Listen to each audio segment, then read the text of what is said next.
और बताओ। बस कुछ और दिन। क्या अच्छा लग रहा होगा ना। अरे यार, आज मैंने रुद्राक्ष जी को बताया, रुद्राक्ष को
Hello. Check. Hello. Hello. Done. Can everybody on Zoom hear me?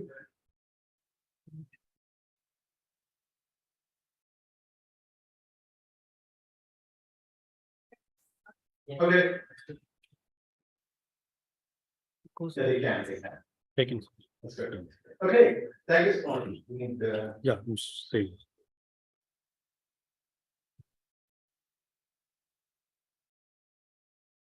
So this is my first time here.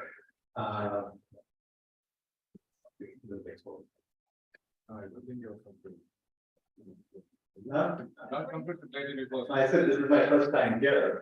Because Is this working? Yeah. Probably have to move.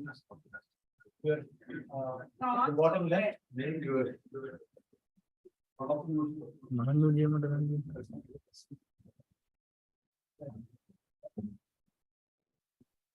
I'm new. Then it's fine.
or their invention.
Okay, can you still hear me?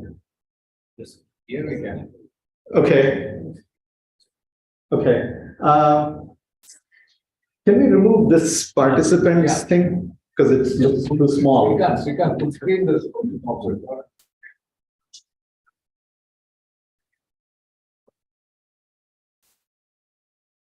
Okay, that's good.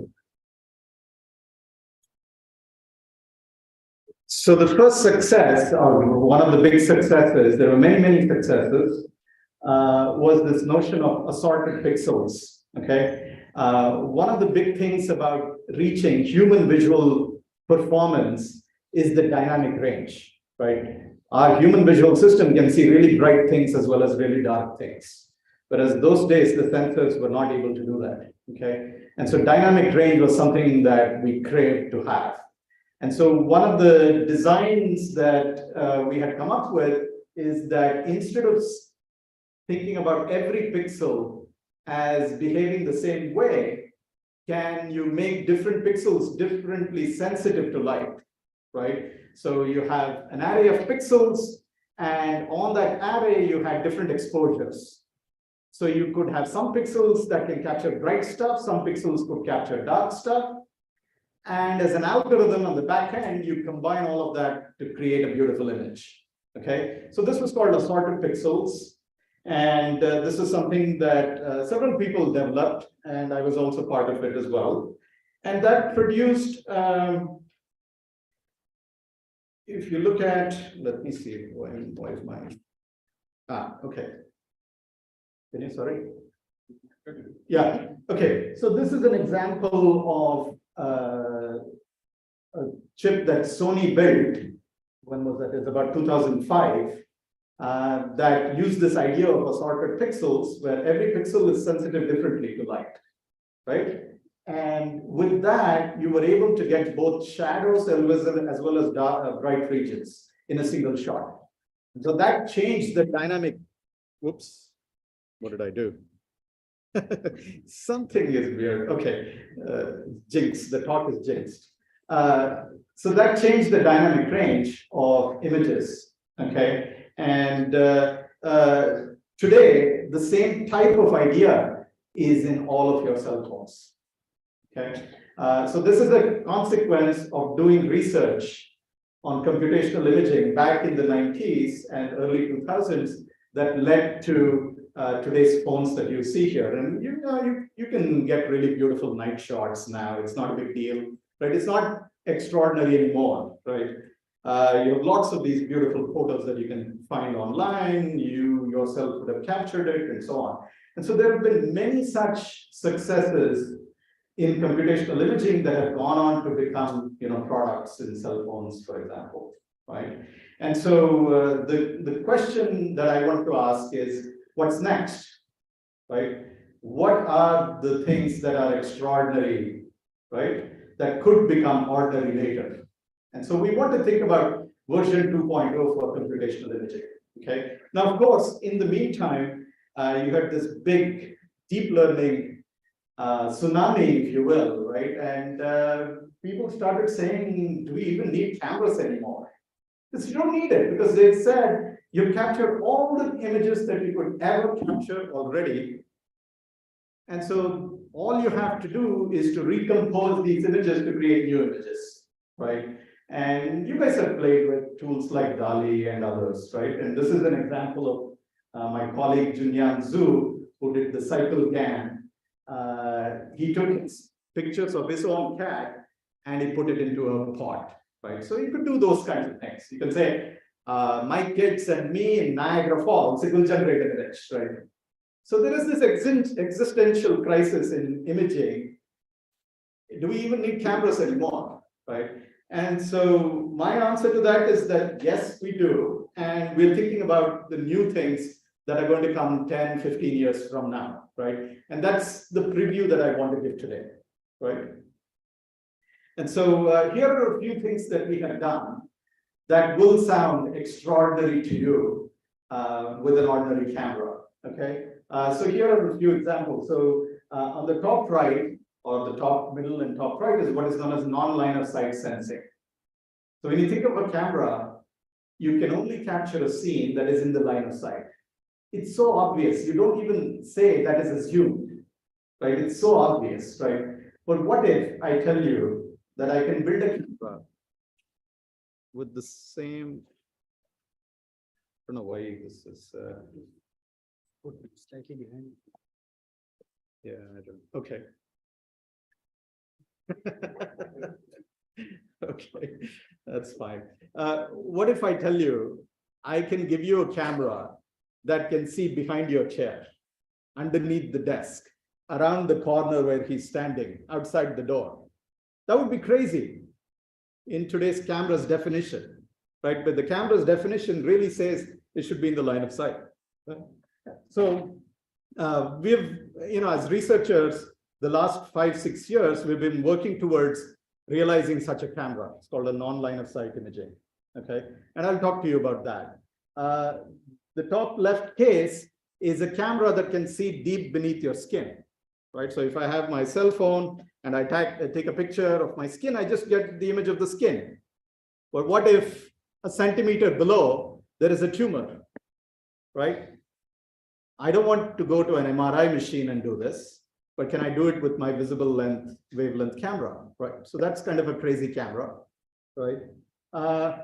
Then on the bottom right here is a camera that can see vibrations.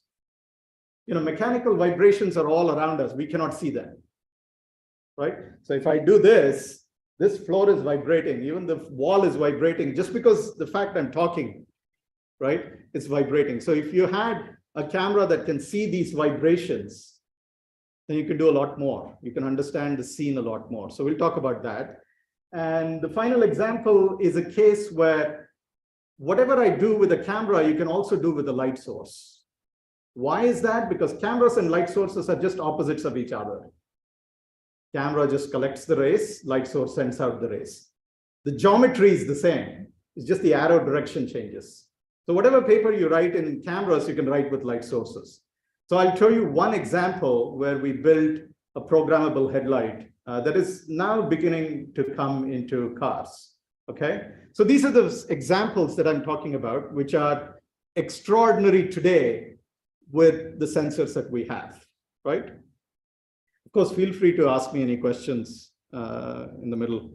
So let's start with vibrations. Okay, this is a case where I want to optically look at vibrations, right? I'm not using a microphone.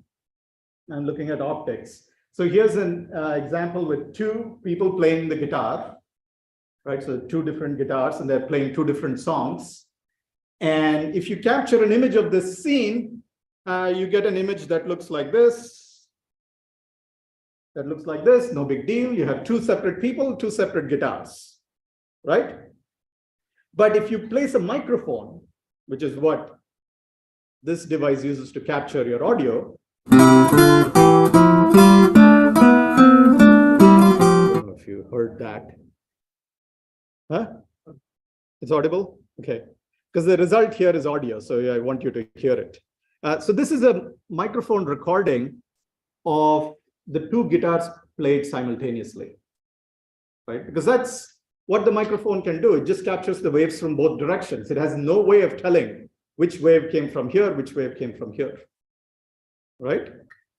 Not only that, have reverberations in the room. If it's not soundproofed well, you get lots of reflections of the sound waves, right? And of course, there could be the microphone just captures the sum total or the superposition of all the waves, right? But a camera is different, right? Camera can look at different directions and capture information simultaneously in parallel, right? So if you were able to see the minute vibrations, high frequency vibrations of the guitar, for example, then you can reconstruct each guitar separately. That would not be possible with a microphone, right? And so as an example, that is the left guitar that was reconstructed by this camera that we have developed. I don't know if you heard that. I should increase my volume.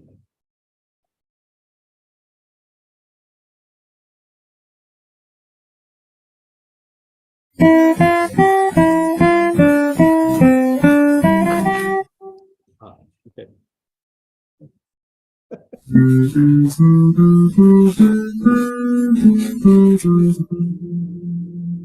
Anyway, when you want the audio,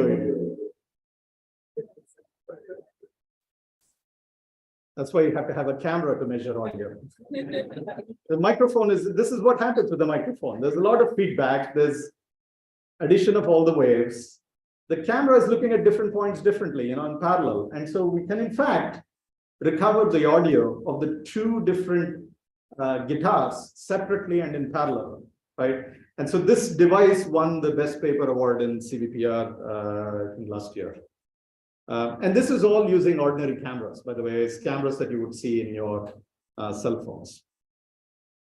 And so the challenges, of course, the engineering challenges, the scientific challenges, is that these waves are really low amplitude, right? Really tiny. Amplitude is really tiny, right? And they're very high frequency, right? It's not just the amplitude, it's the frequency also. Speech could be up to, what, 30, 40 kilohertz sometimes. So that's, if you want to capture it with a camera, you would need 40,000 hertz camera. That would not be possible, right? So that would be very expensive, right? And so we want to solve the challenges where the signal is really tiny and really fast, right? That we can't see with our naked eye. We can hear, but we can't see, okay?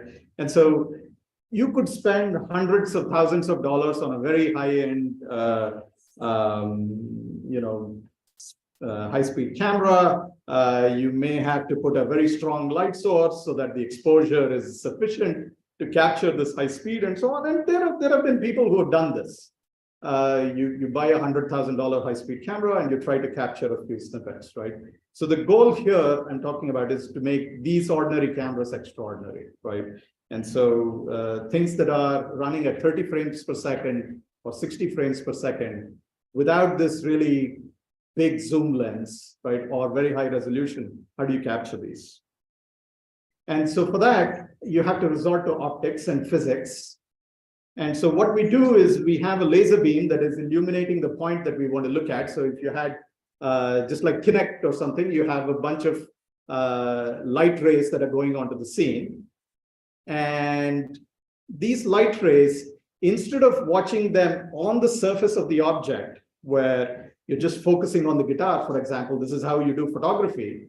Instead of that, if you focus somewhere else, closer, not on the object, closer, you get what's known as a speckle, okay? So this is just due to the wave nature of light, and you get interference patterns, and that's speckle. The dotted pattern that you see is speckle, okay? And so when you have vibrations, really, really tiny vibrations, this speckle translates, and it translates a substantial amount that can be easily seen like that.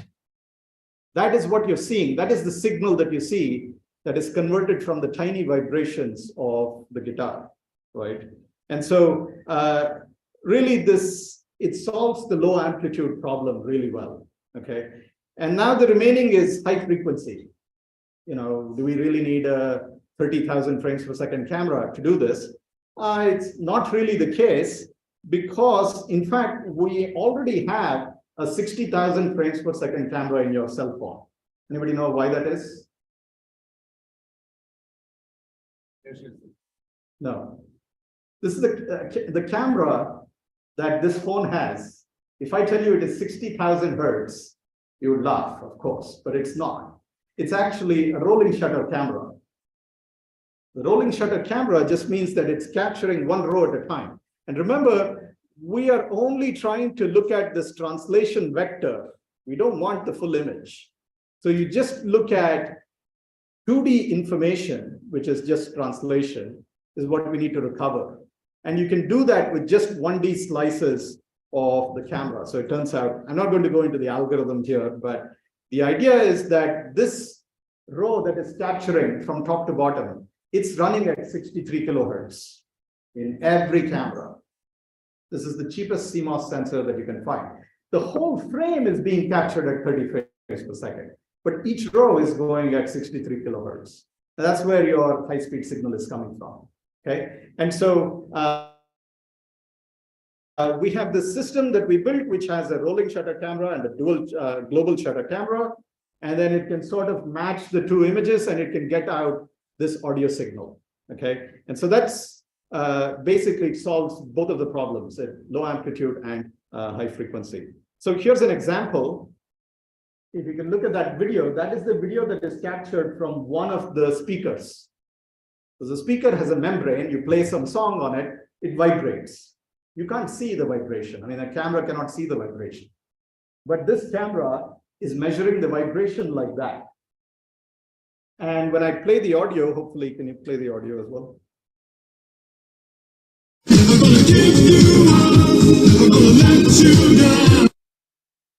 That is the audio that, no, it's, yeah. That is the audio that was recorded by the camera, not the microphone. So we are pretty close to a microphone quality camera, okay? And we can see these really, really tiny vibrations. So this is another really fun example. I think Bill Freeman and authors came up with this really cool idea. In fact, this research was influenced by Bill's work in 2014, where they had a speaker that was playing the song loudly, and there was a chips bag right next to it. And the chips bag was vibrating. And the camera watched the vibration of the chips bag, and it tried to reconstruct the sound from the chips bag. Kind of crazy. But they did it because they had a very high frame rate camera. They spent a lot of money. There's big frame rate camera, zoom lens, powerful light source. They saw the signal, right? And so that was a big deal. There he had a little lamb, where to go. Everywhere that Mary went, that lamb was sure to go.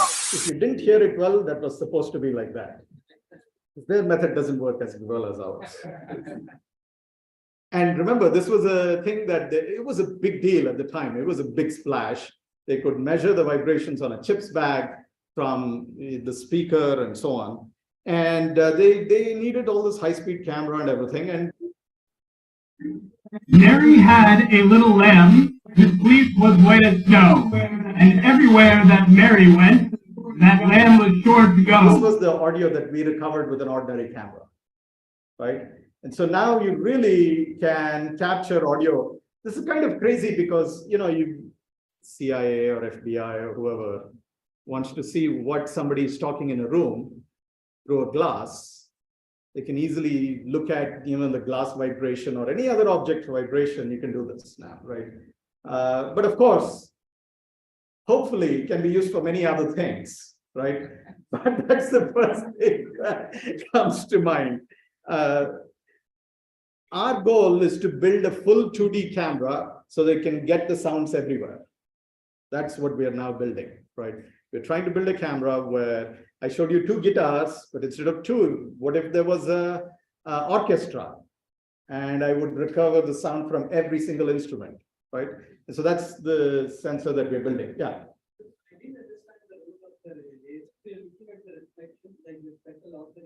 Correct. So that's the key. Without the laser, nothing works. So the laser is a coherent light source. So you have waves with a single wavelength, right? When it reflects and the surface just moves a little bit, very tiny, these waves, reflected waves, constructively interfere later when they come towards the camera.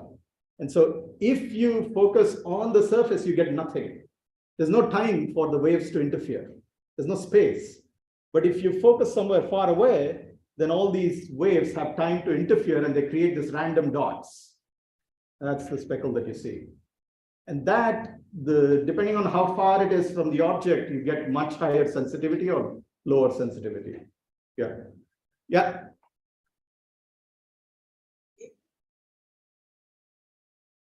It could be any wavelength. Here, I think we use some green wavelength, but doesn't matter. Any monochromatic laser is fine.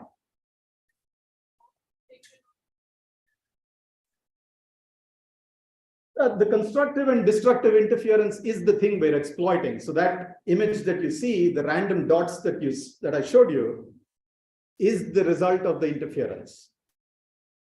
And that's, yes. I mean, you won't see dark spots and bright spots if there was no interference, right? Constructive or otherwise. And that pattern gives you a really good way of tracking. Our trackers are so good now, you can just find the shifts very accurately because they have that pattern. Yeah. Yeah. Photography concept. Right. To recreate visualization of the scene. How it is different from that? Femto photography. Now we have cameras with like capture 10 trillion frames per second. So that camera did not capture it 10 trillion frames per second. Yeah. So it's the femto laser and the exposure that is captured, right? So it's not that you capture trillion frames per second. So that video, for example, 10 years ago, whenever Ramesh had that, was he sent pulses again and again and again and again, millions of times, and then created an image. He would say it's the fastest, slowest image created. So it's not trillion frames per second. But we'll get to that particular timeline in the next part. Yes, that's any other questions? There is a link. Sorry, I can't read. I just read. Yeah. Do you need an amplifier before capturing the sounds as images? No. So the amplifier really is where you focus your image. If you focus very close to the scene, your amplifier is very small. If you focus farther away, it amplifies the signal. That means it becomes more sensitive. So it's purely optics. The amplification is optics. Okay, we don't need another electronic amplifier. It's the optics that is amplifying things for us. Okay.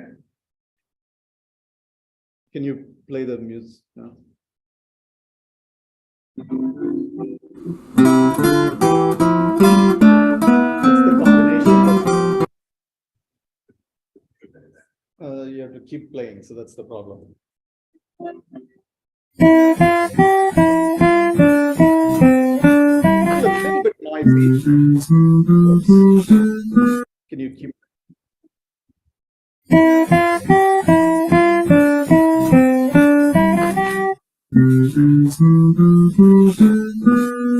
Some of those two things is what is captured by the microphone. Okay. Okay, so what else can you do other than audio? Well, we could measure any vibration anywhere, right? In fact, if you think about vibrations here, you know, how many people here like table tennis? Okay, good. I used to play. You know, when you play in the US, it's called ping pong, but anyway. So whenever that ball hits the table, you create a vibration, right? So it's just like pebble in water. The water wave goes out. But you cannot see it. It's tiny, extremely tiny, right? But there exists such a vibration, right? And so the device that we have, this vibration measuring device, can measure this kind of vibration that is going out, okay? And what we can do further is if you take a look at a few points, let's say just 2 points where the wave is going out. Take 2 points. If you know the direction of the wave propagation, you can go and triangulate and find where the source was, right? Where the ping pong ball was. So you can actually localize where the source of a vibration was by looking at a couple of points, 2 points. It's just triangulation, stereo triangulation, okay? And so here is a video. I'm just showing you a video of somebody playing table tennis. But our vibration camera is not seeing this view. It's actually underneath the table. It's not seeing where the ball is falling at all. Okay. And so despite that, it can localize where the ball hit the table, right? Because it's measuring the wave that is going out like that. And at any 2 points, if you know the direction of the wave propagation, you can triangulate. Right. And so the same thing we have done, for example, if somebody walks there in the corridor, I can tell where he's walking by observing vibrations here. That's what we can do with this. Right. And so now think, you know, if you think about something hitting a plane, bird hit, where did it hit? In a ship hull, where did it hit? If you observe the vibrations, you want to know where the source of the vibration is. In your house, if a pipe bursts inside, where did it burst, right? So that's the kind of thing that we're trying to solve. Yeah.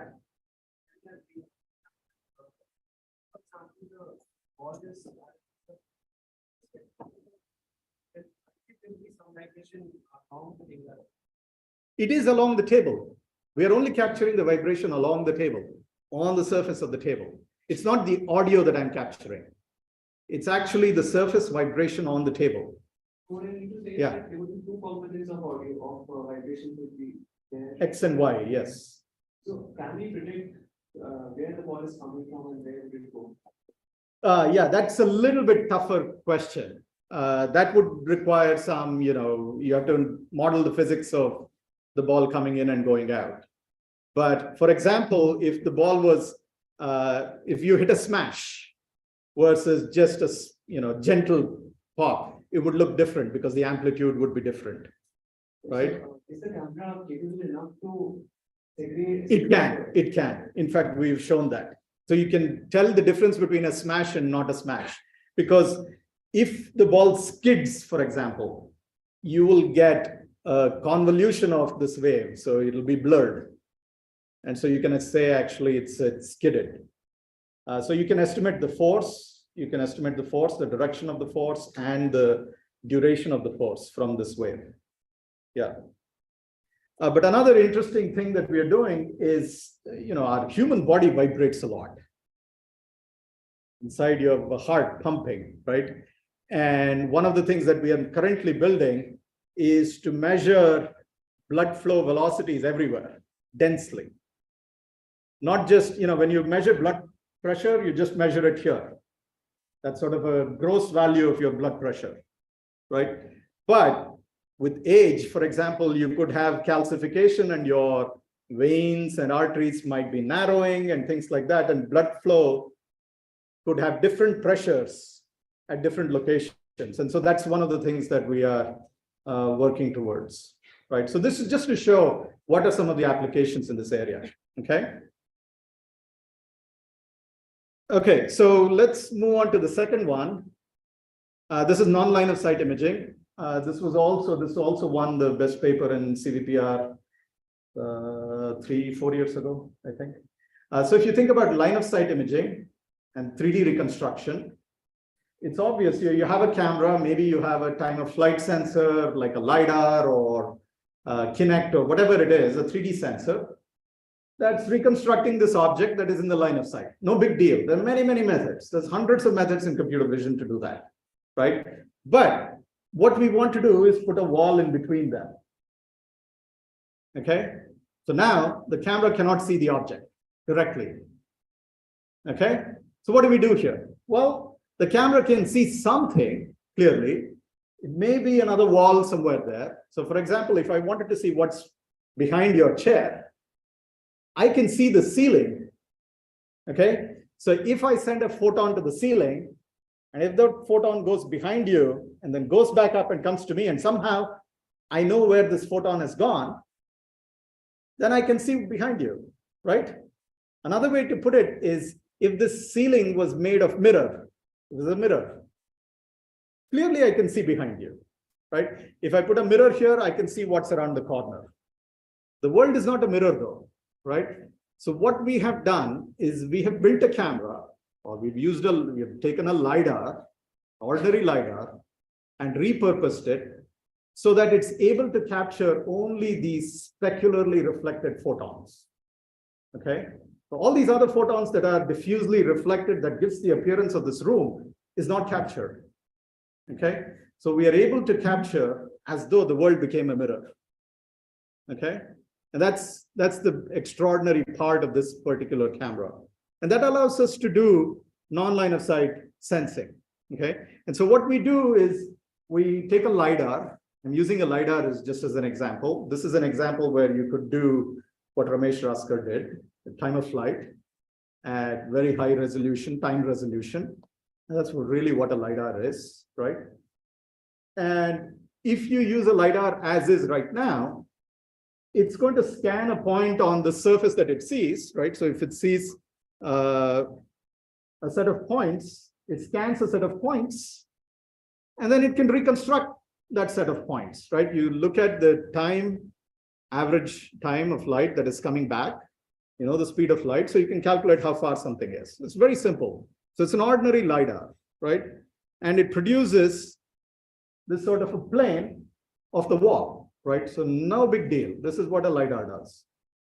But instead of looking at that signal that a LiDAR has, so the LiDAR has this very big delta function, which says whenever the light goes straight and comes back to you, that produces a big delta function, right?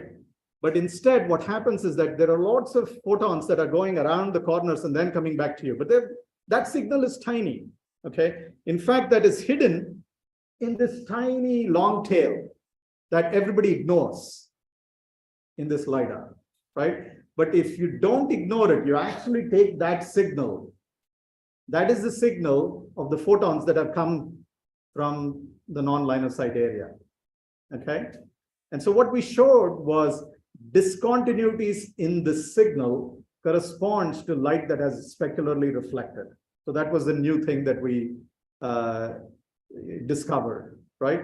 So you look at the signal and you see where the signal started or where it ended. That discontinuity corresponds to light rays that reflected specularly.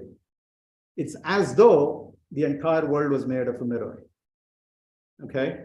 And so with this, you can then go and see and look around corners.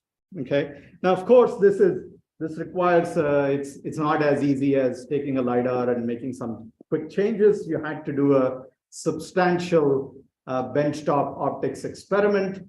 And I'm not going to go into the details of the experiments here, but this is what it does. So if you look at the two examples here, the bottom example is probably the most impressive. And that's the reason we won the best paper, which is here we're reconstructing a coin, the profile of the coin, the micron scale profile of a coin. This is a quarter US dollar. And we're reconstructing it, right? You can see Washington's face and all that clearly in the depth map, right? And we're reconstructing it even when the quarter was not in the field of view. It is around the corner, right? So this technology tells you that we can now reconstruct things in non-line of sight with virtually the same accuracy as though you would reconstruct it in the line of sight, right? And so now, of course, this doesn't mean that it's going to come to your cell phone pockets immediately, but this is a proof of concept that tells you that, right? And a couple of examples right now, a system that we are building is, in the healthcare system. I don't know how many of you have had endoscopy. It's really painful, right? In the US, they give you anesthesia and they put you out. In India, they don't. They hold you and they put a tube inside. I mean, it's really terrible, right? And so the question that we are trying to answer now is, if you have imaging of the back of your throat, and then you see the light reflected through the esophagus, can you see a tumor there? And that's the application that we are thinking about, that we are trying to work towards, right? Then you're doing endoscopy externally. Kind of a strange thing, yeah. You can also measure, like, as you mentioned earlier, that you can measure the blood flow. Yeah. You can measure the calcification in the blood. So you Yeah. can also measure the diabetic, the blood glucose level from it, because from that also the possibility, because the Blood glucose, so there's lots of papers that purport to measure blood glucose from just images. I don't buy that because there are lots of other cells. There is no reason for blood glucose concentration to be the dominant imaging, return. But what you can do is you can measure the thickness of the wall. Yeah. That tells you how bad of a cardiovascular disease you have, right? As you are, let's say somebody's on dialysis or something, and their veins are calcified and they're really thin, the area is, cross-section is really thin, you can measure that. That will help a surgeon, for example, to put a stent in that location, right? And so that's one way to use it. The slide which you show earlier, that we can looking at online line of sight. This can be like, it's a kind of a low cost data, right? Like, suppose if I'm driving my Tesla and there is a man standing behind a tree, it will be coming out.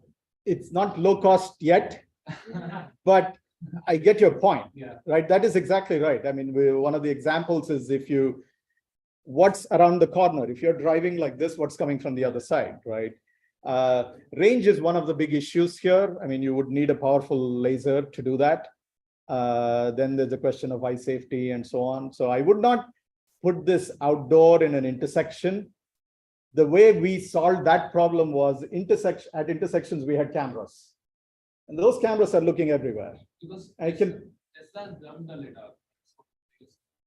Tesla already dumped the data. Oh, yeah. That's a different issue. I'm just saying that looking around the corner in traffic is probably not the first application I'm going to go after, because the range is limited in this case, because it needs a light source, a laser, and that needs to be powerful enough so that you go many bounces and still be readable, right? So that is a whiles away, but for healthcare, the range is very small. So it's really good application area. Yeah. What you say, what you're seeing behind, so you Yeah. get a depth map, that's over a radar, like, Yeah, it's purely 3D. Yeah, you get 3D. not an image which you get. You get an image too, but you get 3D too. Yeah. I mean, the photon is the image, right? The intensity of the photon is the image. The time of flight gives you depth, right? Yeah. You get both image and the depth. But how do you get that? Because it comes multiple. Correct. So there's 3 bounds problem. So there is a mathematical problem that we solve. Yes. And if you knew that the photons are specularly reflected, and if you co-locate, I am going too much into the weeds here, but if you co-locate the camera and the projector or the light source, and you know that it is specularly reflected, it's very easy to solve that problem. So there's no ambiguity anymore. Okay. Otherwise, you have what is known as an ellipsoidal ambiguity. So light ray goes like that and comes back. You only have the time of flight, which is the sum total of all the things, right? So when you have 2 segments of lines that are the same, the sum is the same, it's following an elliptical trajectory, right? So the ambiguity is in an ellipse. But we can solve that ambiguity by using what's known as the Fermat paths principle. Yeah, we resolved that ambiguity. Yeah. Yeah. There are a couple of online questions. Can somebody read it to me? Okay. So for the non-low cost side, up to what date review can we get as a 3D model? I'm not sure I understand the question, but if he's talking about the accuracy, we can get to micron scale accuracy. So we can get to centimeter accuracy easily. Micron scale is a little bit harder, but we can get to it. Yeah. Another question. Yeah. How do you capture such tiny vibrations under the skin? It's the same thing. So, well, it's not the same thing. If you wait for a few more minutes, we're going to talk about how to image beneath the skin too, right? And combining those 2 technologies, that's how we will do it.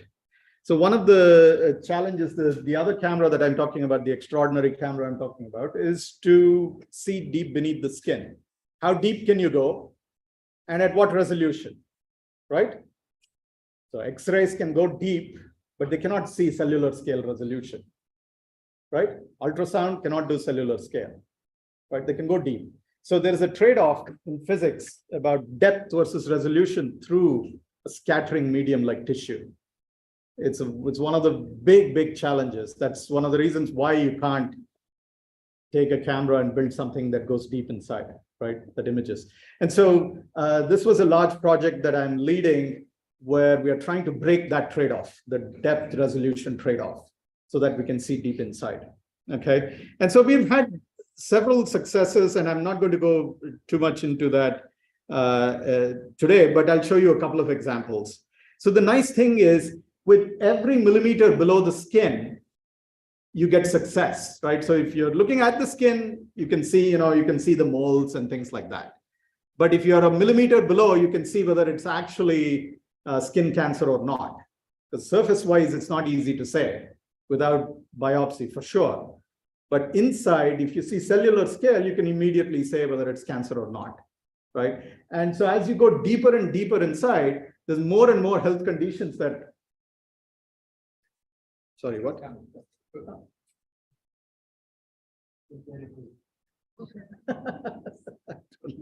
I didn't do anything.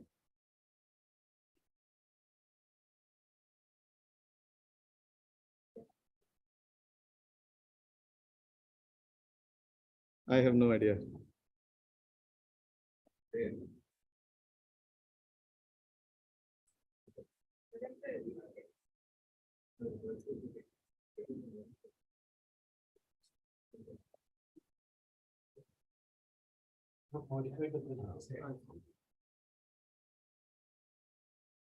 Sorry.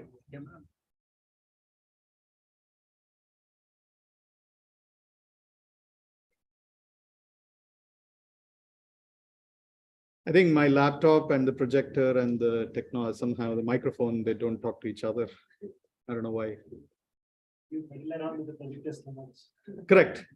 I think, You need to make extraordinary projectors. correct. We did. And we put it in a car. If I can get a chance, I'll talk to you. But yeah, I don't know why it's not. How do we?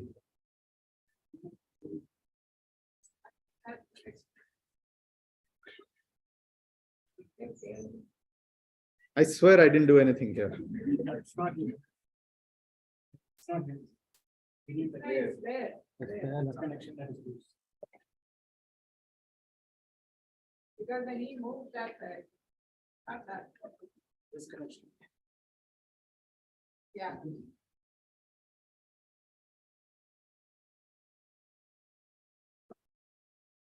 Online, can you guys see my slides again? You can see. Okay, good.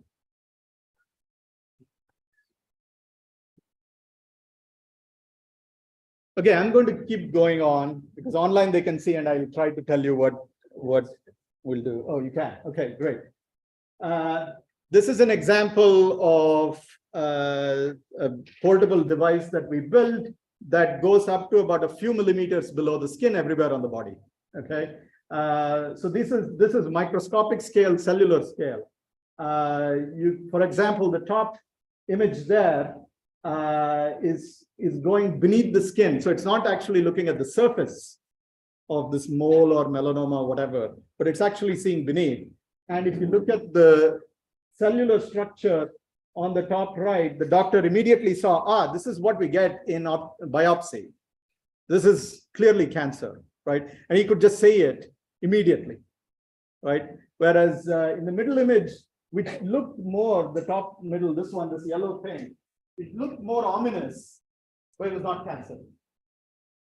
So he could just see that. So this is an example of seeing just a few millimeters below at cellular scale. You don't need to do biopsy anymore. That's one of the good things about this kind of a device.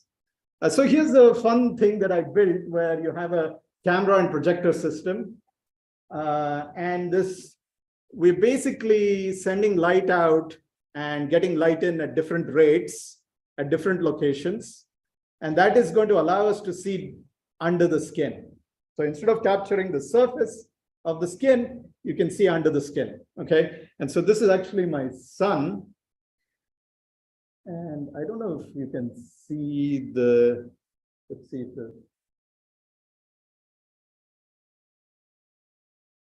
you can see all the veins there. This is live footage. This is about 5 millimeters below. So the thing is, if you had, let's say, something like deep vein thrombosis, which was a clot, if we can go maybe a centimeter or centimeter and a half, you can immediately see it at full resolution, right? And so all this did was, it took an ordinary camera and a projector. We just shined light at a different plane and captured image from a different plane at different rates. So if you optimize that, you can go deeper and deeper, it turns out. Okay, and so with some physics, physics model that you can invert as an optimization, you can go up to about 8 millimeters or so beneath the skin. Okay, so this is not skin, but it's a phantom. So it's a thick phantom, and you can see, basically, if you see the top left, you see nothing, right? So it's an ordinary camera that's just capturing the top surface of something. But if you probe this surface with this lighting, like I talked about, you suddenly start seeing something. You suddenly start seeing something at 8 millimeters below. And to use an algorithm, you can use, you can think about it as a deblurring algorithm, but it's actually in 3D. You're reconstructing a surface or a volume that looks like this. That means if this was a tumor, that is what you saw 8 millimeters below the skin, right? And so the nice thing is you can just use it with an ordinary camera and a tiny laser projector, pocket projector, and you can get this result. Today, what they do is something like this. Top right is how they put all these images. So this is called diffuse optical tomography. is very unwieldy. Okay, and we showed that you can get megapixel resolution reconstruction of stuff beneath the skin with an ordinary camera. Yeah. Yes, this is all live. This is what the camera will see. That's the measured image. Yeah, it's live. So somebody, a doctor's office just looks at this and you suddenly see something 8 millimeters below. Yeah. So normally we are used to this idea that the skin is opaque, like Its skin is not opaque. You're used to the idea, but it's not opaque. I mean, you look at your simple experiment that you guys should do is this. The skin is not opaque. In fact, the light goes through everywhere, right? Everybody has seen this. This is how they do pulse oximeter, right? So you have, the problem is this light gets scattered and blurred. So to deblur that signal is very hard. If you program the lighting and imaging, that deblurring problem becomes slightly better. That's what this is. This is deblurring in 3D with programmable lighting and imaging. So it's a fancier light source than this. But you can see, right? It goes through my finger completely, right? So the skin is not an opaque thing. It is very translucent. In fact, if you look at the tips of your earlobes, fingers, tongue, they're very, very translucent. Okay, and so that's a good thing. So then you can see deep below. As I said, I lead a large project in this area, and there are many people who have done really amazing things. My colleague Ashok, he has used the time of flight version of this system that we built, and he's shown that you can actually see through the skull. So if you wanted to do brain imaging at high resolution, you want to see through the skull without having to, drill a hole, right? And it's the same idea. Instead of using regular images, you use time of flight. And again, this is proof of concept right now. So you see through a skull phantom, and you can reconstruct a scene. In this case, it is 0 and 1. It's just an image beneath the skull, right? And so the hope is that if we can get this kind of a technology to be engineered well, one day we should be able to, in our homes, see if, let's say breast cancer or skin cancer or cardiovascular disorders can be easily diagnosed with this kind of a system, right? It's about 8 to 10 millimeters is sufficient to do that. Okay, how much time do I have? I know there was a lot of technology issues, but yeah.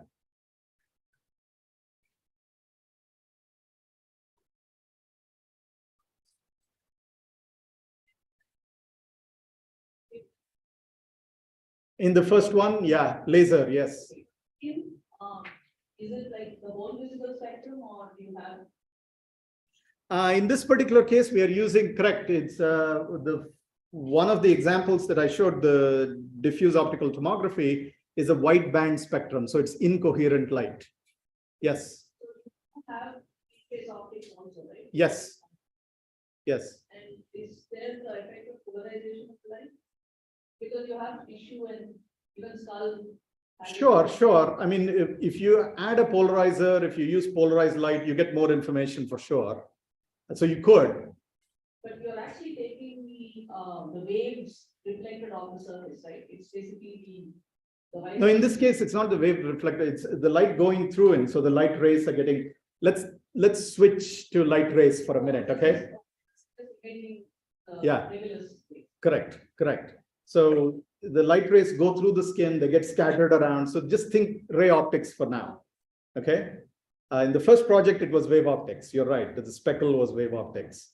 Whereas here, it's just purely ray optics. So then Yeah. you have to understand the spectrum. Sure. Yeah.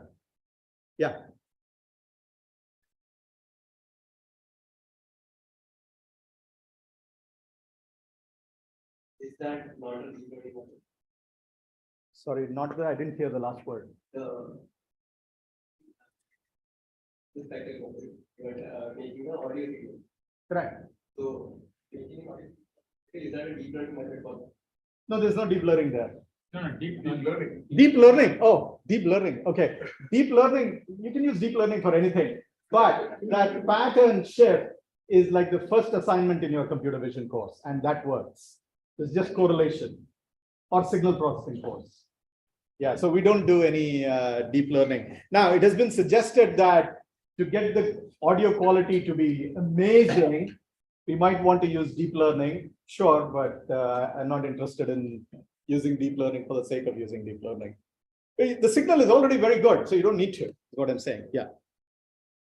Okay. Yeah. You talked about imaging skin. Yes. Has Beneath the this- skin. Beneath the skin. Yeah. That is all of these were on human skin, right? Yes. Has this been conducted on animal skin? Well, I said human skin, I lied. There was a few examples of pigs and other things. Yes.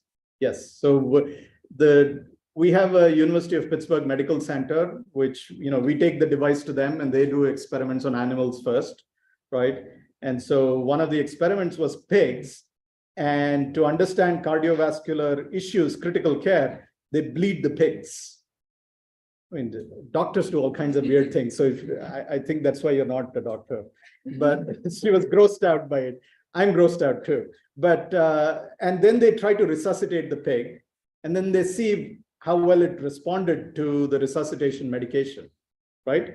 And so they want to see what the blood flow level was throughout the process. And our system allowed them to do that on the tongue of the pig. It's a very translucent object, the tongue, and you can see deep inside, and these microvascular structures is what we measured, we imaged. And they could see the individual red blood cells go, and it slowed down when they were bleeding. And then when they resuscitated, it came back up. And so we could easily do, there we did use machine learning to say how fast the blood flow was there, whether it's normal flow or abnormal flow. That is one of the examples they did. So the hope is that in surgery, if there is some internal bleeding, how do you determine that? Maybe there is a really tiny internal bleed that you don't see. A lot of the hospitalizations, the rehospitalizations happen because there is an internal bleed that you can't detect, because with your blood pressure, it's not going low because it's not a very big bleed. It's really tiny. It's a drip. But apparently the tongue, you can see it.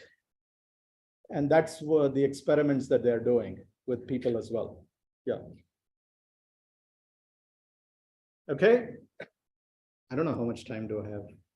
I think we overran. It's up to you. 5 more minutes. Okay, 5 more minutes. Okay, the last project that I want to talk about is not a camera, or at least it's not the extraordinary camera, but it's an extraordinary light source, right? As I said, it's an extraordinary projector. Okay, and so if you think about your headlight in your car, most of your headlights, what do? High beam, low beam, right? Some of the cars now, if you turn, the beam also turns, right? So there's a few of those things that are there in cars, right? But that's kind of a very small number of features for a very prime real estate area in your car, right? If you use something that is right in front, right, you should be able to do a lot more. So in fact, if you think about a headlight, it's just sending light out, right? And instead of thinking about just sending light out fully, you can think of dividing this into a million little beams, right? How would you do that? Well, this projector is doing it. This projector is doing this million little beams here, right? And so imagine putting a projector in front of your headlight. What's the first thing that comes to mind? So what? Sorry? Variable intensity, yeah. But, well, don't think technically. What do you do with a projector? You can watch a movie. You can watch Netflix if you want on the road, but, you guys now understood what I'm talking about. But you don't need to do that. So if you think about a camera that's watching this scene in front, the road scene in front. I mean, self-driving cars have cameras everywhere. And then the camera looks at what's happening in front. And then there is a processor that processes the images. And this is just a crude drawing, right? And then it controls this headlight to appropriately and adaptively change the lighting in front of the car. Okay? Sorry? Yeah. So this, based on our design, now all these cars have started coming up. But at the time, this was the first system that we built. And of course, the challenge is that, you have your camera, you have the processor, you have this projector, and you saw how many technical problems we have, right? You might be driving at 70 miles per hour at least in the US, right? And so you really need to have extremely low latency imaging, processing, and illumination happening. Otherwise, it's going to be really terrible, right? If you do it at 30 hertz or something, forget it. It will look like it's flashing everywhere and it's not keeping up with the scene, okay? And so we actually built the world's fastest projector camera system with a latency of about 0.75 milliseconds or something. And that turned out to be around 1 billion light beam adaptations per second. So we could change a beam on or off, right? 1 billion times a second based on whatever we see in front of the road. Okay. And so how we did this, we took an ordinary projector and we did this to it. We destroyed it.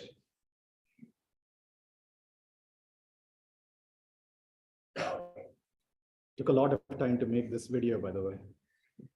So you had to make So, and then of course we put in our own chip, our own board, and we tried to close it back. It doesn't close back, right? So that's fine. I mean, the reaction time of this system, where it's observing something, it's computing something, and then it's sending light out, that's about 750 times faster than the reaction time of our human brain, right? Visual system, the average driver reaction time. So what can we do with this? Really, very fast projector camera system. The first thing we did was, this is the chip that we had, forget that, an ASIC. First thing we did was we started capturing these high-speed videos, okay? It looks like a normal high-speed video that you would find online, right? So you just burst a balloon. But the interesting thing is you see the background is black. Okay, it's actually captured in my very messy lab. If you come to my lab, it's extremely messy. You have this camera, you have this projection system. It's trying to capture it, but it looks like a studio shot. And the way we are doing this is the camera is observing all these particles that are exploding. We are tracking them and then illuminating only the particles that are exploding. That is the speed at which we can adapt lighting. Right? The image it's seeing something, the things are exploding, and then you're just following them with your light source. This is that speed that we have, right? And we did put it in a car, and as somebody said, now many cars have started sort of simpler versions of this, like Mercedes and Audi and BMW and so on. This is a system in the car. Of course, we didn't want to destroy a really new car, so we got a really old Ford F-150, 1992 or something. So one thing we could do is we could do a very simple high beams without glare, right? So you could use your high beams, but you can switch off the light rays to the drivers that are coming towards you, right? And so this is the kind of system that is now in Europe, okay? So we showed this, demonstrated it 10 years ago, and now it's in some of these cars. So all you're doing is, because we are so fast, we can see what's coming in front of you, and we can switch off a few pixels to that. So for this driver, it's almost like nothing changed. It's a few percent light loss, so you won't even see it. It's high beam everywhere, but nobody's getting glared. Right? And so the speed at which we can do this is that you could be driving at 100 miles per hour. The other person could be driving at 100 miles per hour. So it's a relative speed of 200. That is the speed at which we can react. Okay. So here's an example video. it's very hard to show this result, by the way. You have to sit in the car to experience it. So on the top is if you don't do any glare, anti-glare, right? So it's basically blinds you. You cannot drive. And so it's just that huge light. If you actually was in that road, you would feel the light in your brain, and it's just, it's pretty bad. But in this case, it's actually tracking me, and it's not sending the third light. This is the Shiva of the headlight. This is the third light. That is that's the intelligent headlight, and it's not sending light towards me, but it's sending light everywhere else. Okay. What else can we do? The craziest thing that we did was, there is no snow in Hyderabad, right? Never, ever. But in Pittsburgh, there's a lot of snow. Okay. And driving.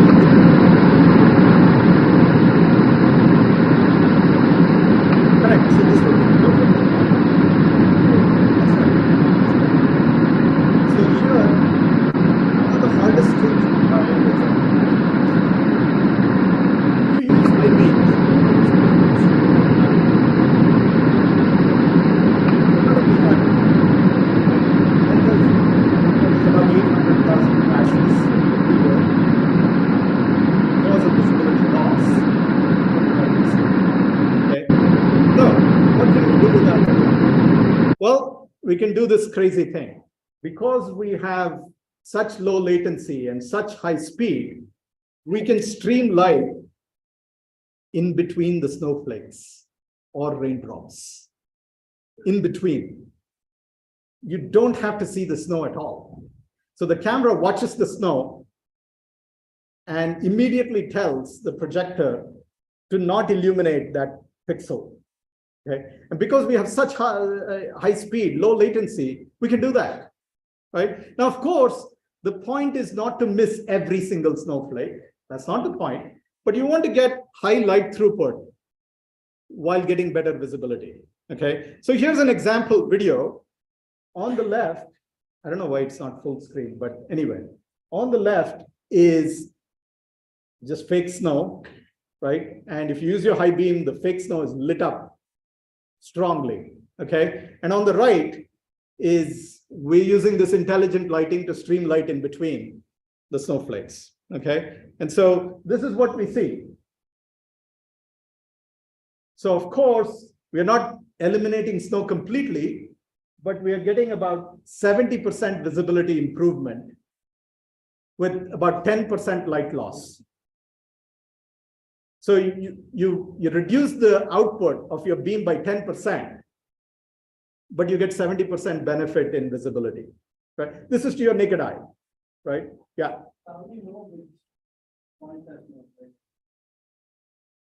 By the reflection, by the camera. So there's a near infrared camera, and there's some near infrared light source, and you see the snow everywhere, right? And so once you see those pixels, you know those pixels have to be turned off. Your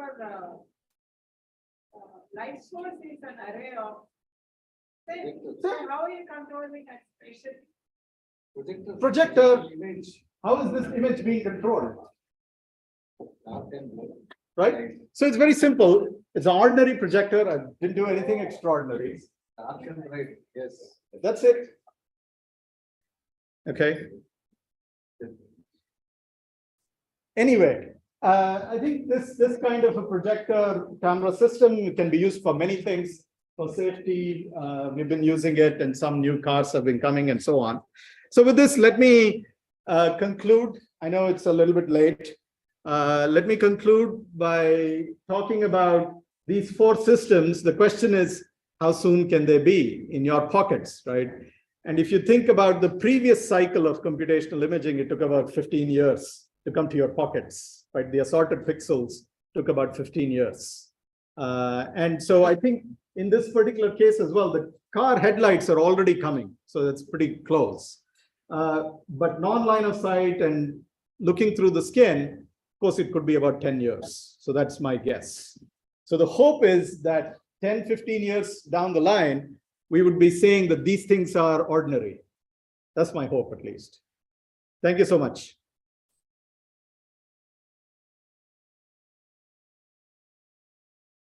and I'll take any more questions.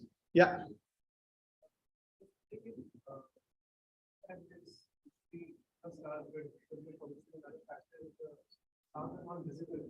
So can we see the Milky Way or other such celestial bodies in camera? Yeah, excellent question. I think so. There is another paper that won the Best Paper Award in 2017. It's called AC Cam, and you should read that paper. So the motivation for that paper is exactly what you said. The light pollution in a city is not going to make you look at stars, right? But the interesting thing is the light pollution is because of AC current. You know, it's the light sources are all connected to AC grid, right? And the AC grid flickers. What is the frequency here in India? 50 hertz. So it flickers, and every bulb flickers. It depends on the phase of the electricity grid, you know, first phase, second phase, third phase. They'll be flickering at different rates. So if you subtract that part out, then you can actually suddenly see the stars. And so there was a paper in CVPR that was one of the best papers in 2017, I believe. That was my postdoc who did the vibration work, by the way, Mark Scheinen. He's an amazing guy. So he did that. So that's called an ACAM. You can either exaggerate the lighting or you can suppress that lighting. So here's what we did. As the AC current is going up and down, you have to measure the stars when the AC current is at the lowest. That's what he did. Like a lot of other ways by which celestial objects are observed is using infrared light. So if we use an infrared camera at the Earth level, surface level, would we be able to observe the stars and so Right. I mean, that's a orthogonal direction. So if you think about, if let's say all the city lights were replaced with LED lights, then these lights don't have an infrared component. If you think about incandescent light sources like today, they have a very strong infrared component, so you cannot subtract it out. But one day, when we replace all of the lights, street lights and everything with LEDs, when we don't have infrared at all, that would be a good thing to do. Yes. Yeah. Yeah.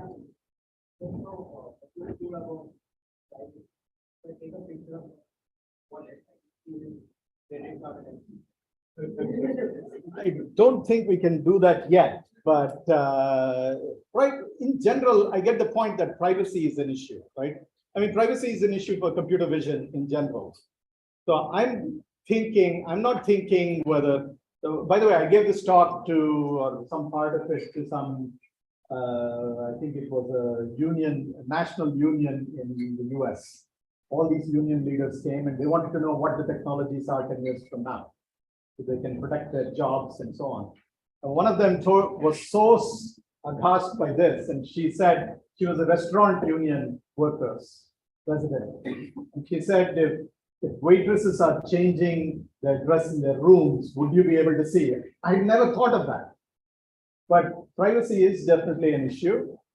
But for these kinds of medical applications, I think that would be great. The scale at which, when you're looking at far distances like roads and so on, that range is not achievable as of today. So I wouldn't worry about that part. Yeah. would we have to build all our materials with a highly absorbent? No, it would also be fine if you close the door or something. Yeah. Yeah.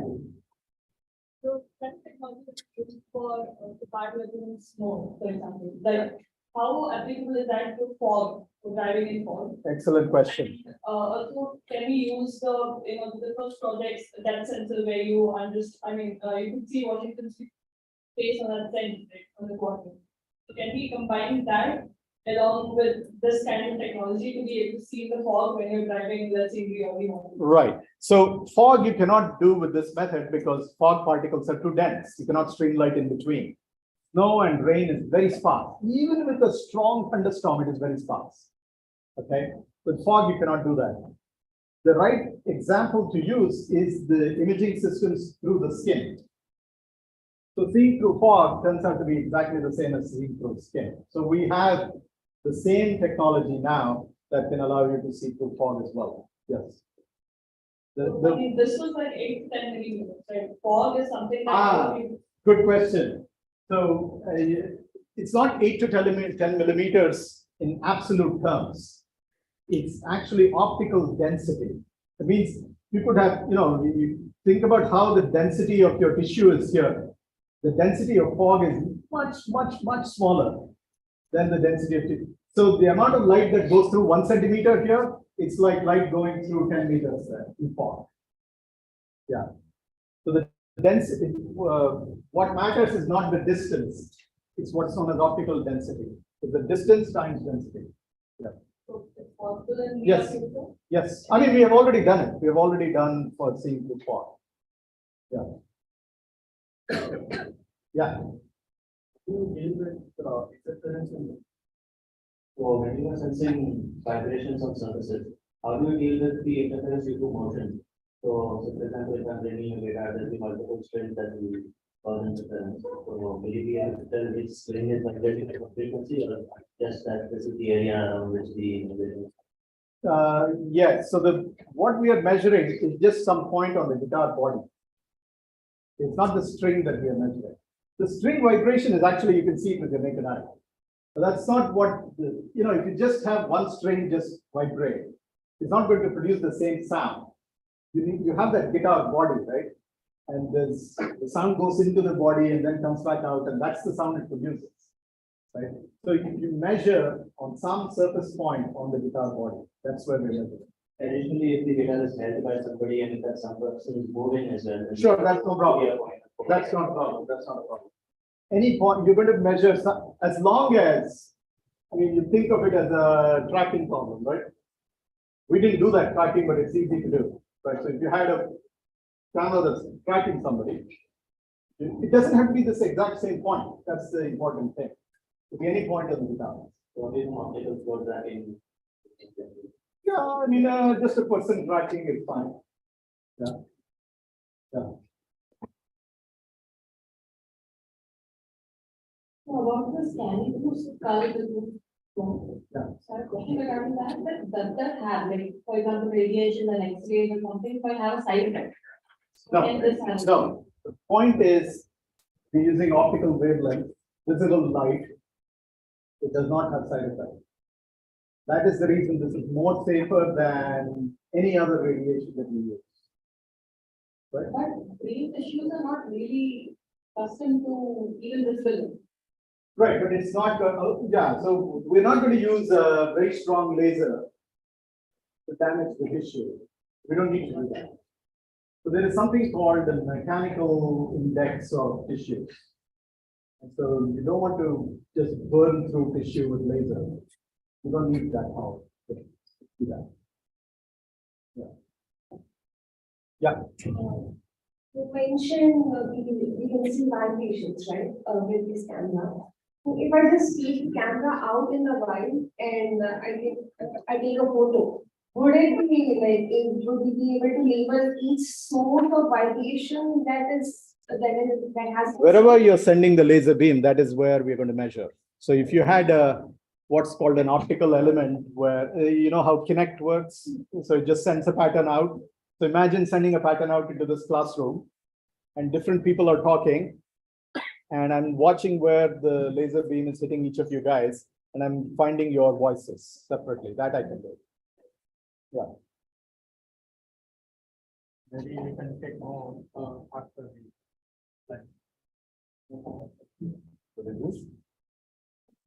Ordinary camera.